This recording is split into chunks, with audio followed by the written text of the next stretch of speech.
ఆరాధ్య తన స్కూల్లో ఒంటరిగా బెంచ్ మీద కూర్చుంటూ ఉంటుంది. ఇంతలో అక్షయ్ అక్కడికి వచ్చి, "అమ్మా ఆరాధ్య, మర్చిపోయాను నీకు క్యారేజ్ పెట్టడం. ఇదిగో నేను క్యారేజ్ తెచ్చేసాను కదా! నీకు ఇక భోజనం పెడతాను" అని చెప్పేసైతే అంటూ ఉంటాడు. ఆ మాటలు వినగానే అక్కడ ఉన్న ఆరాధ్య అయితే, "నేను అన్నం తినేసాను నాన్న" అని చెప్పేసైతే అంటూ ఉంటుంది. ఆ మాటలు వినగానే అక్కడ ఉన్న అక్షయ్ అయితే ఒక్కసారిగా షాక్ అయిపోతూ ఉంటాడు. "ఏంటి భోజనం చేసేసావా? నీకు ఎవరు పెట్టారు?" అని చెప్పేసైతే అడుగుతూ ఉంటాడు.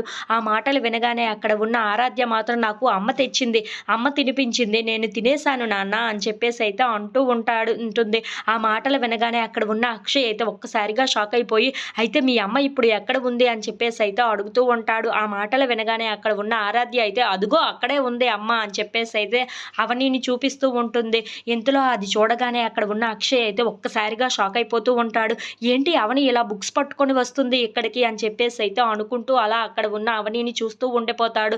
ఇంతలో అవని అక్షయ్ దగ్గరికి వస్తూ ఉంటుంది. "ఏంటి అన్నం పెట్టే వంకతో ఇలా స్కూలుకి కూడా వస్తున్నావా ఏంటా నా కూతురు దగ్గరికి" అని చెప్పేసైతే అడుగుతూ ఉంటాడు. ఆ మాటలు వినగానే అక్కడ ఉన్న అవని మాత్రం, "లేదండి, నేను అన్నం పెట్టే వంకతో ఇక్కడికి రాలేదు. నేను ఈ స్కూల్లో పార్ట్ టైమ్ జాబ్‌గా క్లాస్‌లో చెప్తున్నాను" అని చెప్పేసైతే అంటూ ఉంటుంది. ఆ మాటలు వినగానే అక్కడ ఉన్న అక్షయ్ అయితే ఒక్కసారిగా షాక్ అయిపోతూ ఉంటాడు.